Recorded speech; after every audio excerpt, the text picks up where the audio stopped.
compartir algo de eso. Brevemente, vamos a tratar de hacerlo breve. Y como siempre digo, el primer receptor necesario de este mensaje soy yo. Todo lo que yo diga en esta mañana, ven cuando ustedes tienen las películas, cuando detienen a alguien y dicen todo lo que diga, wow, puede ser usado en su contra. Aquí tenemos que usar todo lo que digamos a favor. Pero el primer destinatario de estas palabras soy yo. Y quisiera que la iglesia, nosotros como iglesia, la recibiéramos desde el lugar de pensar cuál es nuestra función en el mundo y qué es lo que tenemos que hacer o pensar para que Cristo venga pronto. Si no hiciera la pregunta, muchas veces obvia, ¿cuántos quisieran que Jesús venga pronto? Y le digo, nadie deja la mano abajo. Nadie dice, no, bueno, estoy esperando porque recién empecé, tengo conocimiento de la casa, así que venga en más o menos 5 años por lo menos. No, en 10, porque así tengo 5 años por disfrutar la casa después que la termine. Y recién puse mi empresa. Todos queremos que venga pronto. Y en ese sentido, el compromiso de la iglesia debería ser grande. Pero bueno, ¿desde dónde vamos a encarar esta idea de nuestro compromiso como iglesia? Me puse a pensar y pedí la dirección de Dios para entender de qué podemos conversar en esta mañana. Y se me ocurrió pensar en la Biblia el tema de la resurrección. Y específicamente el tema de Jesús y la resurrección. Obviamente de su propia resurrección, que hace poco recordamos específicamente con la Semana Santa. Me emociona grandemente un video que circula reiterativamente cada Semana Santa, es americano, norteamericano, que habla acerca de la resurrección. Lo habrán visto muchos de ustedes, se ven personas actuales, en la actualidad, que reciben un mensaje en el celular y se asombran, se van asombrando, todos se asombran, no saben de qué se asombran, ¿no? Y en un momento de ese video, todos empiezan a festejar. Uno en el medio de la montaña, alguien que es un médico, unos jóvenes que están dormidos, una chica que va con un cántaro en la cabeza en el medio del campo, y empiezan todos a festejar, y se festejan. Y el mensaje finalmente que reciben es: la tumba está vacía, Él resucitó. Y uno dice, qué gran mensaje para los cristianos, ¿no? Que Cristo haya vuelto a la vida y nos haya garantizado nuestra vida eterna. Pero cuando estuvo en la tierra, Jesús habló de la resurrección, pero también ejecutó, en algunos casos, la resurrección. ¿Se acuerdan a cuántas personas resucitó Jesús? Por lo menos que están registradas en la Biblia. No sabemos si eventualmente puede haber habido alguna otra resurrección que no está registrada por los evangelios. Pero ¿a cuántas personas resucitó Jesús? ¿Se acuerdan? Por lo menos 3. 3, muy bien. 3. ¿Quiénes fueron? La primera fue. ¿O el primero fue? ¿El primero fue Lázaro? Ah, bien, más famoso. Si bien es cierto que en los evangelios no podemos establecer un orden estricto, porque los evangelistas no dan fechas, en el primer evangelio que se registra una resurrección es el evangelio según San Marcos, hablando de cómo leemos los evangelios, ¿no? Mateo, Marcos, Lucas, Juan. Y en San Marcos se registra la resurrección de la hija de Jairo. San Marcos 5. Y San Marcos se toma algo así como 21 o 22 versículos para describir la resurrección de la hija de Jairo. ¿Sí? Aquel famoso Talinacum de Jesús. El segundo evangelio, el evangelio según San Lucas, que registra una resurrección, es la de ¿quién? La hija o el hijo de la viuda de Naín. Y así San Lucas se toma apenas 6 versículos para describir esa resurrección. No es que le reste importancia, pero para San Lucas es el importante en todo lo que San Lucas. Recuerden que San Lucas fue uno de los mejores narradores que tuvieron los evangelios. En su necesidad de decir muchas cosas, se tomó solo 6 versículos. Y finalmente en San Juan llegamos a la resurrección de Lázaro.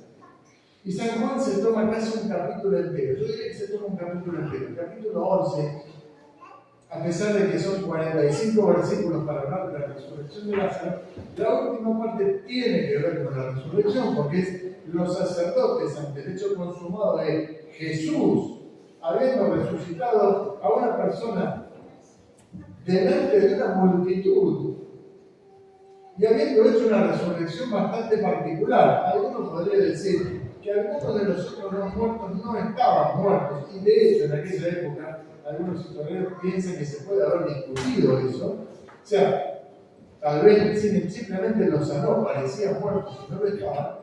Lázaro llevaba 4 días en la tumba. Es más, recuerda la famosa escena, no quiten la piedra porque ya debe haber olor. Hace 4 días que está muerto. Y digo, el final del capítulo 11, si bien no habla de la resurrección, habla de las consecuencias de la resurrección. Y me gustaría que repasáramos brevemente en esta mañana algo de ese capítulo 11, o algunas líneas de ese capítulo 11 de la resurrección de Lázaro, y de lo que nos podría importar eso hoy a nosotros. Me acompañen, capítulo 11 del Evangelio según San Juan. No lo vamos a leer entero, pero vamos a leer algunos versículos. Capítulo 11 del Evangelio según San Juan, en nuestras Biblias. Y comenzamos en el versículo 1. Dice allí: entonces se enfermó un hombre llamado Lázaro de Betania, la aldea de María y su hermana Marta. Como para ilustrarnos acerca de quién es quién, San Juan nos dice: María, hermana de Lázaro, el enfermo, era la que ungió al Señor con perfume y le enjugó sus pies con su cabello. O sea, San Marcos nos quiere dejar claro de que va a hablar de algo, perdón, San Juan nos va a dejar claro de que va a hablar de algo importante, de que no va a mencionar solamente un hecho maravilloso, sino de que nos va a descubrir cosas que son importantes para nosotros. De entrada, lo que trata de establecer es Jesús iba a estar involucrado en un hecho que le importaba. Alguno podría decir, se cruzó con el cortejo que llevaba tanto a la viuda de Naín, al hijo de la viuda de Naín, y por eso lo sanó. Lo invitaron a ir a la casa de Jairo, un hombre que él no conocía, habrá conocido porque se lo nombraron, pero aquí están implicados gente que él quería especialmente, que le importaba a Jesús.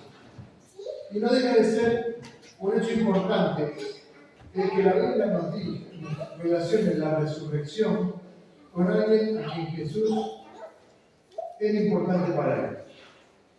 Dice allí: enviaron pues sus hermanas a decirle a Jesús: Señor, aquel a quien amas está enfermo. Y aquí reitera ese hecho. Jesús se ocupa de alguien a quien ama. Y que en ese momento, a decir de sus hermanas, estaba solamente enfermo.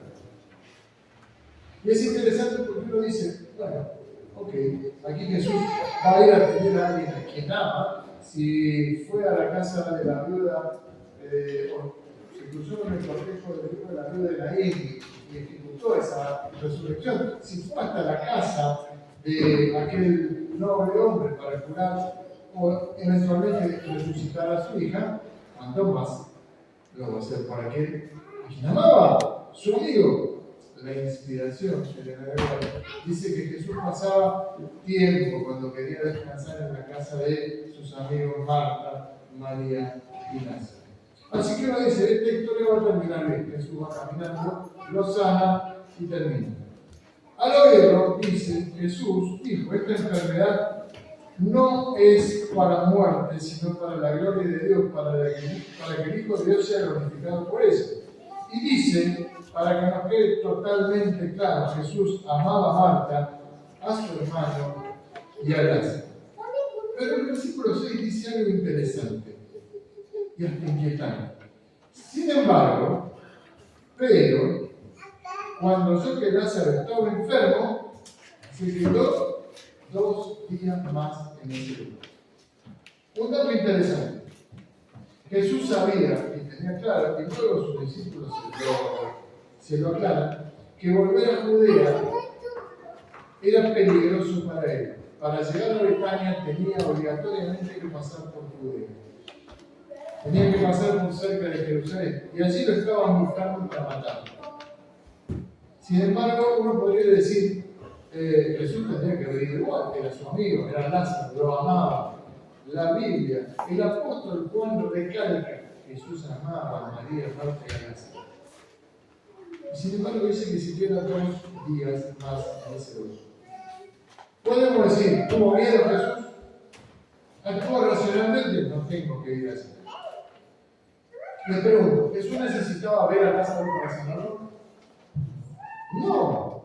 De hecho, elogió la fe de un centurión que le dijo, no necesitas pasar por mi casa, no soy digno de que entres en mi casa. Solo di la palabra y mi siervo sanará. Con lo cual, Jesús podría haber dicho, díganle a Marta y a María que Lázaro pasó. Sin embargo, dice que Jesús no dijo nada, se quedó 2 días. Y probablemente si nosotros hubiéramos estado en el lugar de sus discípulos, nos hubiéramos sentido extraños por el tema, hubiéramos encontrado una justificación. No quiere ir porque no quiere ser capturado, pero tampoco dice nada. Dice el relato que de alguna manera debe haber pasado así como nosotros pensamos, porque hay un silencio, pero en el versículo 7 dice, después dijo Jesús a sus discípulos, volvamos a Judea. Y así sus discípulos, que seguramente pensaron, estaba bien, no ir, dice, versículo 8, maestro, hace poco los judíos procuraban apedrearte, y ahora vuelves allá. Y aquí el Señor dice algo interesante que quisiera que sea parte de nuestra reflexión. Dice, respondió Jesús, no tiene el día 12 horas, el que camina de día no tropieza, pero el que ve la luz, porque ve la luz de este mundo, pero el que camina de noche tropieza, porque no hay luz en él. Y agrega después, nuestro amigo Lázaro se ha dormido, pero voy a despertarlo del sueño. Es interesante que Jesús les dice a sus discípulos algo que parece no tener nada que ver con lo que estaba sucediendo. Llamaron al médico para curar al enfermo, el médico se demora inexplicablemente, de repente el médico dice, bueno, ahora vamos a un lugar peligroso, y cuando sus discípulos le dicen, ¿por qué vas a ir? Te están buscando para matar, les dice, hay un tiempo para trabajar, que es cuando es de día, porque cuando hay luz, uno puede trabajar, de noche no se puede. De hecho, ya lo había repetido antes, Jesús que era necesario trabajar mientras hubiera luz, porque en la oscuridad es imposible trabajar. O es más difícil trabajar. Y finalmente le dice, voy a despertar a Lázaro. Y cuando sus discípulos le dicen, entonces es que está durmiendo, es más específico todavía, y le dice, en versículos más adelante, Lázaro ha muerto.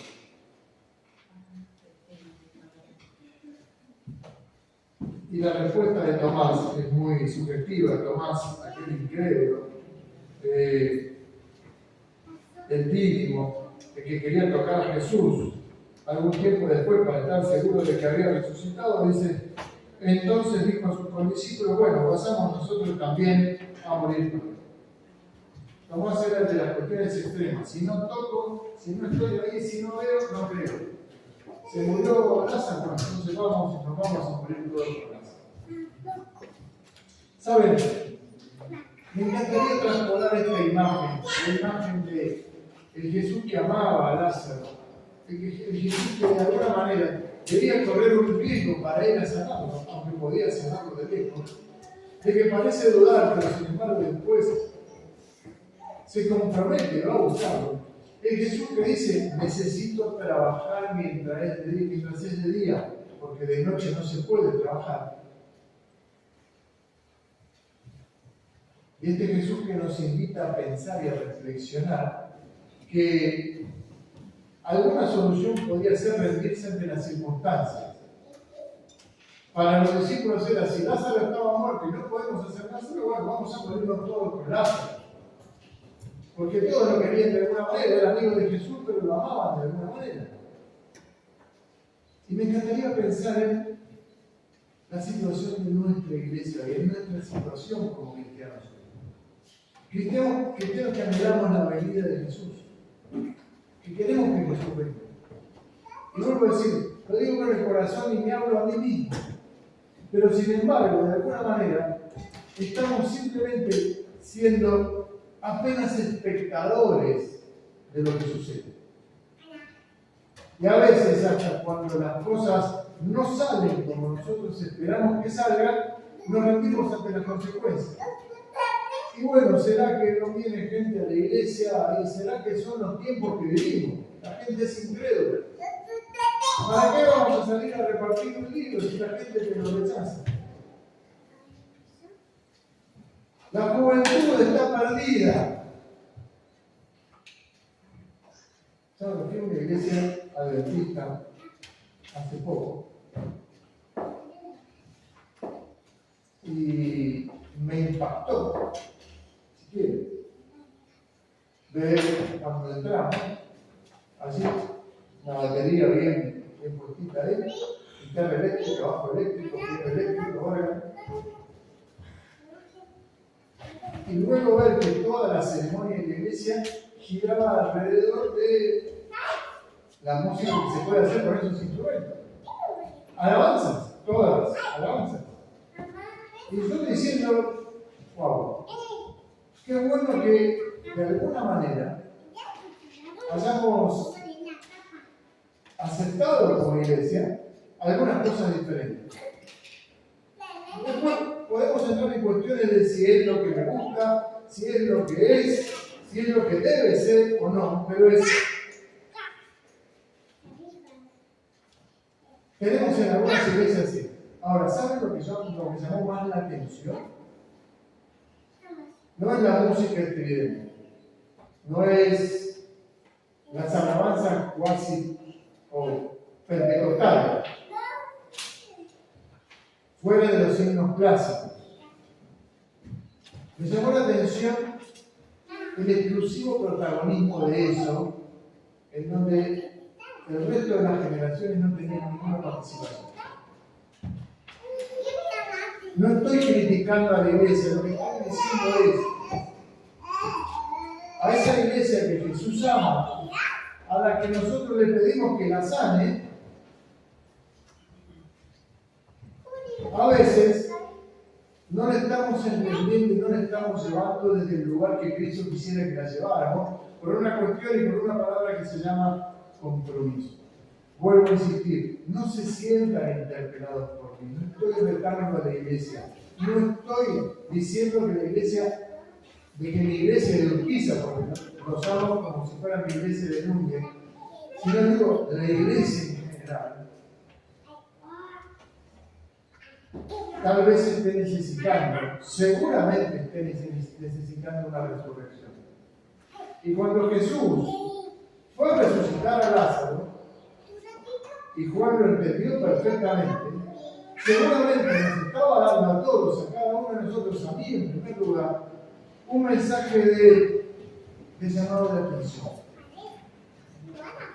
Tal vez nos estamos entregando ante lo que pasa, porque el mundo es así, porque el tiempo que se vive es así, porque los tiempos cambiaron, porque ahora los jóvenes o los adultos o los ancianos, y no estamos poniendo nuestro compromiso.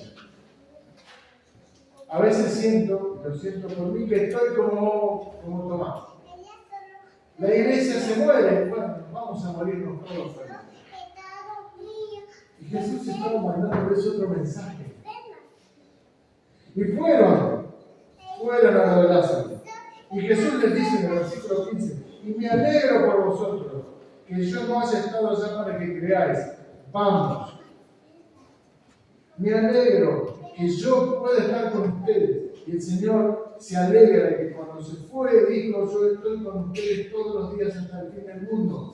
Para que cuando ustedes sientan que las cosas parece que no pueden ser de otra manera, sí pueden ser en el nombre de Dios. Para que nuestra iglesia pueda crecer, incluyendo a todos.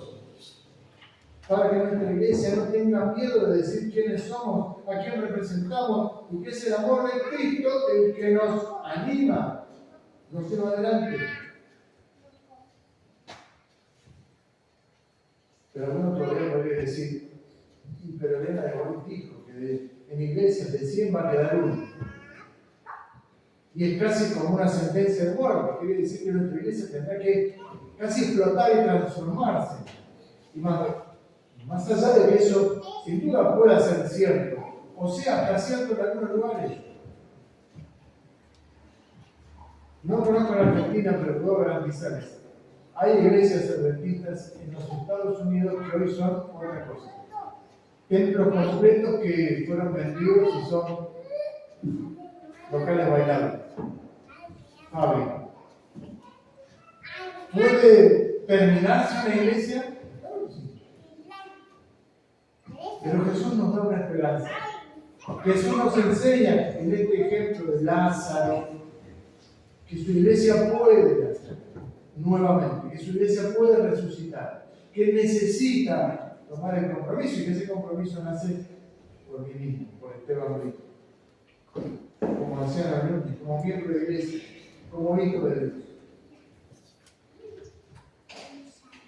¿Saben? Cuando Jesús llegó, las hermanas de Lázaro, quien tanto amaba, le dijeron: Señor, si hubieras estado aquí, mi hermano no se habría muerto.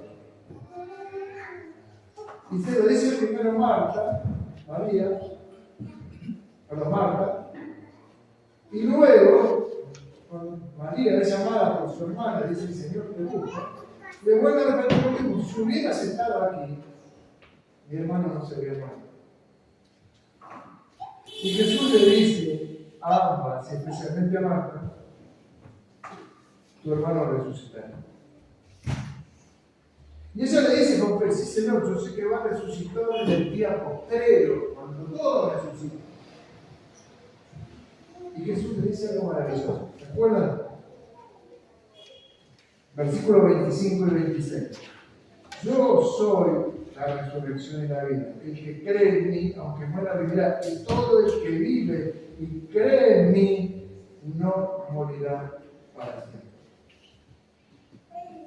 Mis amados, yo estoy convencido de que el Señor nos está invitando hoy como iglesia, pero individualmente a cada uno de nosotros, a creer que podemos volver a tener el fuego que necesitamos para que nuestros templos estén llenos de gente deseosa de conocer a Jesús. Dice el profeta Habacuc, que a mí me encanta repetir ese versículo: en aquel momento 10 hombres de todas las naciones tomarán del manto un judío, y nosotros somos los judíos espirituales, diciendo: iremos con vosotros porque hemos oído que Dios está con nosotros. No porque tienen los mejores cursos para estar enfermados, no porque tienen el mejor audio, no porque tienen la mejor orquesta, no porque tienen la mejor cámara de filmación, no porque tienen las mejores instalaciones, sino porque oímos que Dios está con nosotros. Y Jesús le dice a Marta: yo soy la resurrección. No importa cuán muerto sientas a tu hermano. Iglesia, no importa cuán difícil sea cada día construir las cosas. Que seamos muchos o pocos. Que queremos que vengan a la iglesia y la gente no viene. Que internet y la filmación hayan hecho que la gente se quiera quedar en sus casas. No importa, yo soy quien puede resucitar en familia de Dios. Quien te puede resucitar en tu vida espiritual. Y el Señor es práctico para él. Y dice que fue a la tumba de Lázaro. Fue con sus hermanos, María, Marta. Yo me imagino al Señor abrazando a los hermanos, caminando hacia la tumba de Lázaro. Y un montón de gente atrás, porque Lázaro era un hombre muy querido. Y una muchedumbre diciendo: ¿a qué vamos? Seguramente pensando todos: Jesús va a llorar a la tumba de Lázaro. Porque ya resucitado, no, bueno, capaz que algo que sí. Pero ahora no, ya está. No es momento. Y dice el relato que luego de preguntar dónde lo pusieron y de ir a ver a Lázaro, dice Versículo 34, preguntó, ¿dónde le pusiste? Respondieron, Señor, ven y ve. Y allí aparece nuestro famoso versículo, creo que más corto de la Biblia, y Jesús lloró.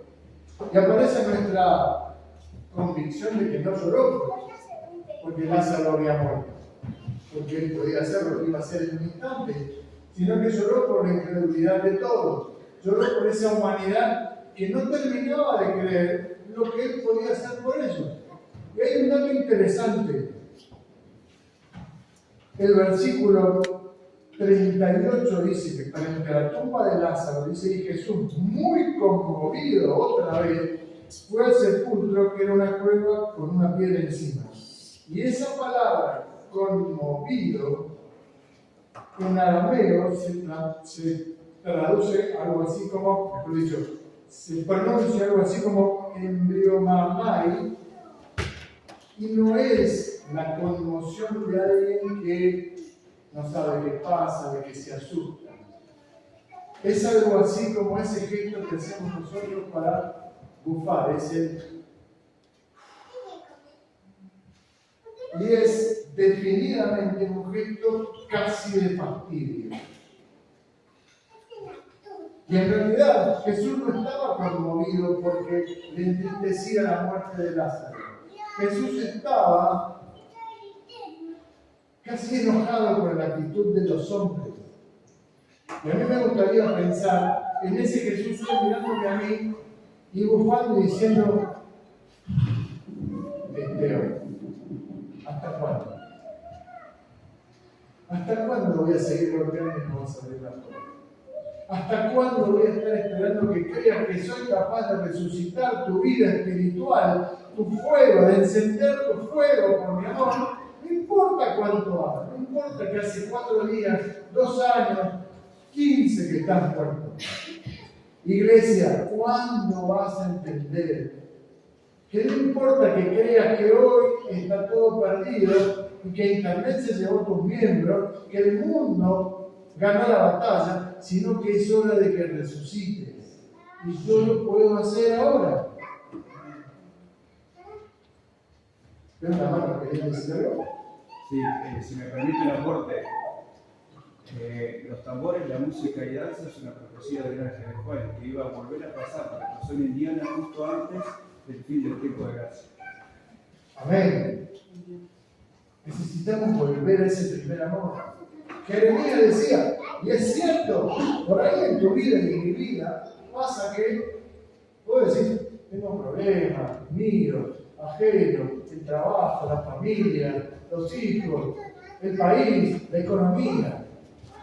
Jeremías había sido tirado a un pozo, enterrado en el barro, muriéndose en el medio de los bichos, y en algún momento dije, me cansé, lo parafraseo, me cansé de esto, me cansé de sufrir y dije, no voy a hablar más, no voy a seguir combatiendo contra esto, me voy a olvidar de esto. Y escribía, pero había un fuego adentro de mis huesos que no podía sufrir. Lo traté de sufrir, pero no pude. Mis hermanos, Jesús delante de la tumba de Lázaro nos envía a nosotros, a cada uno y a su iglesia, este mensaje. Es hora de despertar. No importa lo que pase ahora, no importa que piense que ya no hay esperanza, no importa que piense que el respirador ya no sirve, que ya hay que desconectarlo, que si lo desenchufamos se muere. Jesús, frente a la tumba de Lázaro, vuelve a dirigirse a sus hermanas, a las hermanas de Lázaro, y les pregunta, ¿no te dije que si quieres verán la gloria de Dios? Y dirigiéndose a su padre, le dice, Padre, gracias porque sé que siempre me gusta. Pero lo que voy a hacer ahora no lo hago por mí, ni por nuestra relación, lo hago para que crean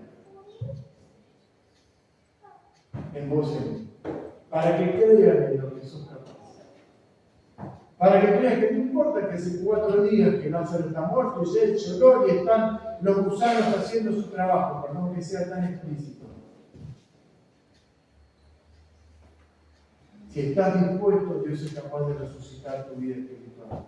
Iglesia, si estamos dispuestos, Dios es capaz de hacernos volver a ese primer amor. De ir a buscar ese colirio para ver, de buscar las venduras blancas, el oro refinado en fuego. Dice que entonces Jesús, habiendo dicho esto, clamó a gran voz. ¿Saben? Siempre digo, hay muchos momentos, y lo repito muchas veces con muchos momentos en la historia de este mundo que yo quisiera en el microcine del cielo, si tengo la gracia de llegar ahí, que el Señor me proyecte. De pedirle a Jesús, Señor, tú estás sentadito un día y que me proyectes algunas películas que quiero ver. Y esta es otra. Jesús pidiendo algo muy particular. Primero, quitar la piedra y dándonos una orden concreta. Mi amado, mi amada, necesitamos nosotros ser los que demos el primer paso.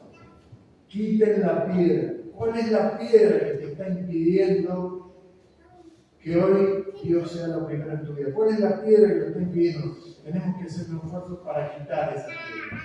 Obviamente será con su fuerza, pero yo tengo que tomar esa decisión. Porque cuando lo haga, Jesús va a volver a decir esas palabras que yo quiero ver un día en el cielo. Lázaro, ven fuera. No imagino un momento, imagino pocos momentos tan poderosos como este en la historia del mundo. Ojos mirando la entrada de una tumba, diciendo, ¿qué va a pasar si hace 4 días que está muerto? Y a Lázaro apareciendo hacia adelante, todo tadito, ¿no? Como tapado su... El susto que se va a pegar. El susto que te va a dar el poder de Dios cuando haga en tu vida lo que no imaginas que puedes hacer. Dios sabe cuántas veces me ha asustado. Y en el buen sentido lo digo, cuando yo digo, Señor, acá, esto no tiene solución. En un montón de veces. Y reconozco mi angustia, mi desánimo. Y el Señor aparece y cuando aparece dice, se quedó acá con nosotros. Pero no se quedó para simplemente que podamos hacer mejor lo que hacemos. Simplemente para que tengamos más posesiones en este mundo, para que tengamos un mejor trabajo. Claro que quiere que estés mejor. Se quedó para que podamos ser aquellos que hagan la obra que nos pidió cuando se fue para que Él pueda venir. Para resucitar nuestra vida espiritual. Amén.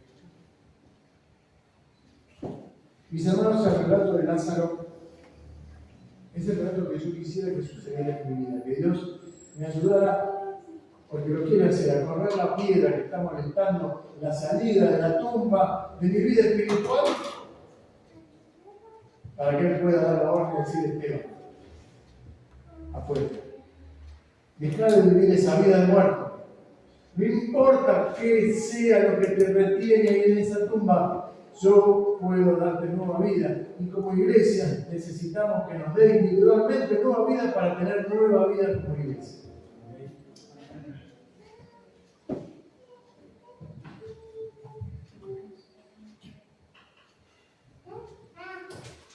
¿Alguno de ustedes visitó el cementerio de la Recoleta? Probablemente algunos de ustedes haya hecho la visita que se hace clásicamente en este cementerio. Si no fueron, pasan un domingo hasta un sábado de la tarde. Es un buen paseo. Los sábados a la tarde creo que hay esta visita que hago. El cementerio de la Recoleta es un cementerio histórico. Van a encontrar cosas muy extrañas. Muchas tumbas, estatuas. Van a encontrar allí la tumba de un matrimonio cuyas estatuas están dándose la espalda por alguna virgen en el instante que tuvieron. Van a encontrar allí, paradójicamente, a la abanderada de los humildes enterrada. Y van a encontrar allí la tumba de una joven que vivió a fines del siglo XIX, del siglo XIX, sí, aquí en Buenos Aires. Rufina Cambaceres. Rufina Cambaceres fue la hija de un hombre de la aristocracia argentina en decadencia, Eugenio Cambaceres. Un hombre muy particular, ¿me escuchan bien? ¿Sí? Un hombre muy particular.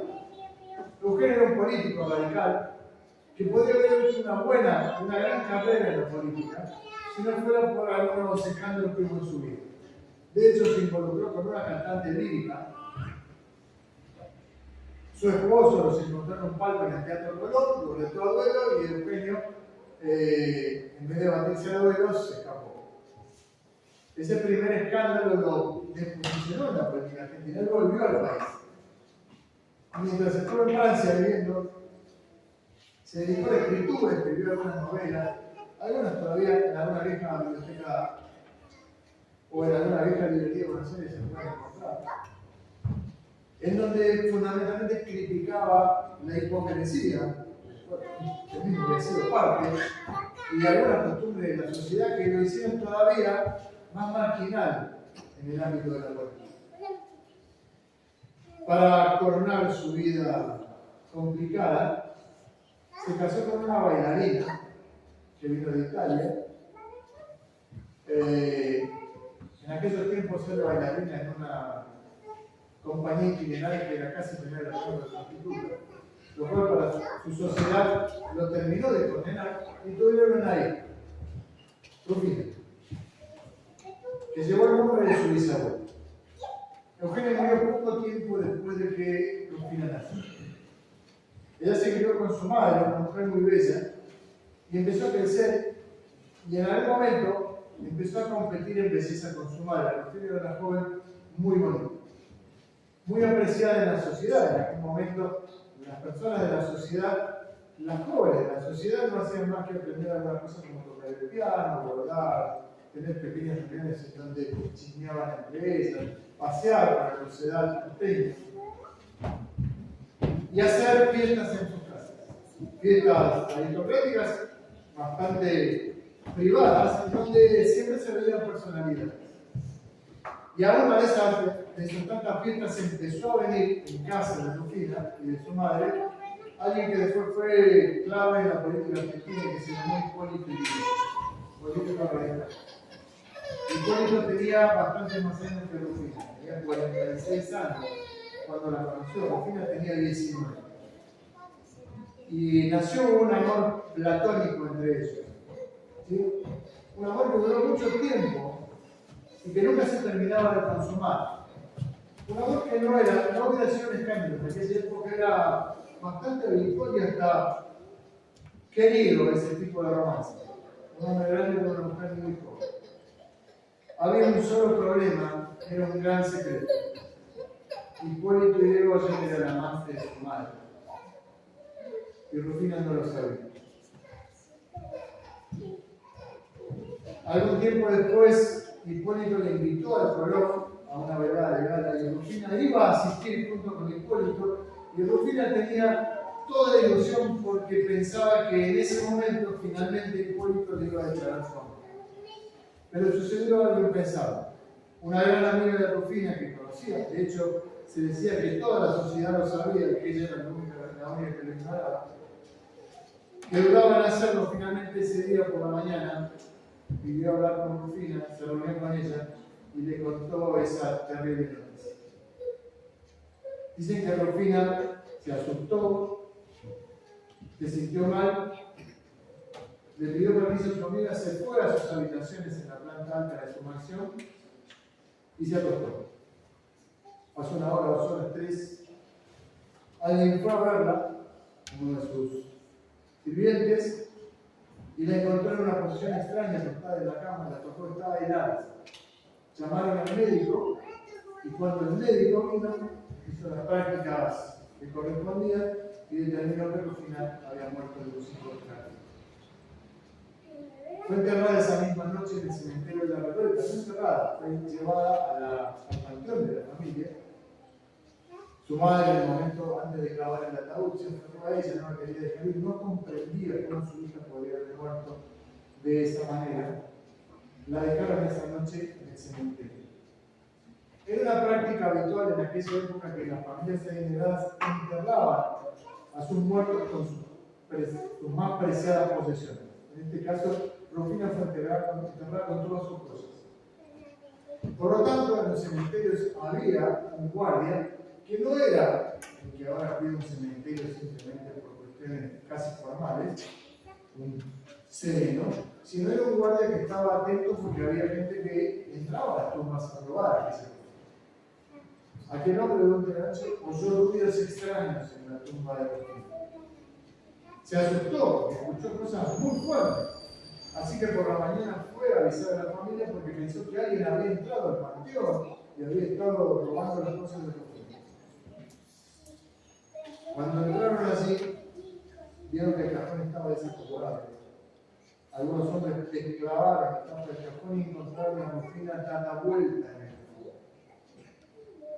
La tapa del cajón arañada, madera o acerrín en las uñas de Rufina y todo su cuerpo, su rostro arañado. Rufina se había despertado de un estado cataléptico y evidentemente se había encontrado atrapada en un féretro, cerrado, sin casi oxígeno. Había clamado desesperadamente por salir. Quien le escuchó no entendió que eso era lo que pasaba y finalmente murió al principio. ¿Por qué traigo a colación la anécdota de Rufina? Rufina Cambaceres, con su muerte, lo que hizo fue sacar a la luz una enfermedad que era muy habitual en aquellas épocas, en la catalepsia, en el estado cataléptico. Los médicos en la sala me pueden ayudar seguramente a explicar mejor, pero es un estado en donde el cuerpo de alguna manera representa situaciones que son parecidas a la muerte, una hipocondría, el cuerpo pierde el calor, pero básicamente la persona no está muerta. Eso hizo que a partir de allí, en la República Argentina se empezaran a hacer obligatorios los velatorios de la persona, para verificar, más allá de todo, en un lapso razonable, el cataléptico no puede permanecer más de una cierta cantidad de horas en esa situación, verificar que la persona esté definitivamente aquí. Mis amados, como cristianos y como iglesia podríamos elegir la catalepsia espiritual. Y hasta podríamos pensar que en algún momento nosotros podríamos resucitar o querer volver a la vida y estar atrapados en algo que no nos deje vivir y finalmente morir. Ese es el gran engaño de Satanás. El que hace pensar que tu vida llegó a un punto en donde, por más que rasques el cajón, ya no vas a poder hacerlo. No existe la catalepsia espiritual. Tal vez sí, pero el Señor Jesús nos está diciendo a cada uno de nosotros: hey, primero corre la piedra, identifica cuál es la piedra que está cubriendo la puerta de tu tumba espiritual. Correla, hacela evidente y deja que yo te vuelva a la vida. Mis amados, estas no son malas noticias. Esto no es un reto espiritual. Esto no es un llamado a una iglesia muerta. Estos son buenas noticias. Son las mismas noticias que San Juan registró cuando dijo que Jesús habló con Marta y con María y les dijo: si ustedes creen, el que cree en mí, no morirá. Y sin duda que el Señor no ve muerta a su iglesia, apenas la ve durmiendo. Y sin duda que el Señor no ve mi vida y tal vez la tuya, una muerte, cataléptica, sino tal vez en un sueño extraño. Ora al Señor para que en esta mañana Dios nos dé la convicción de que es necesario que identifiquemos esa piedra que cubre nuestra tumba, la corramos a un costado y dejemos que Él diga esa palabra. Lázaro, María, Juan, Pedro, Enrique. Que el Señor nos bendiga, que el Señor pueda hacer en nuestra vida eso, la resurrección y la vida, y que permita que hoy te levante para que su iglesia también pueda levantarse y decirle a este mundo que Jesús vive, que Jesús la ama y que pronto tiene que venir a buscar. Amén.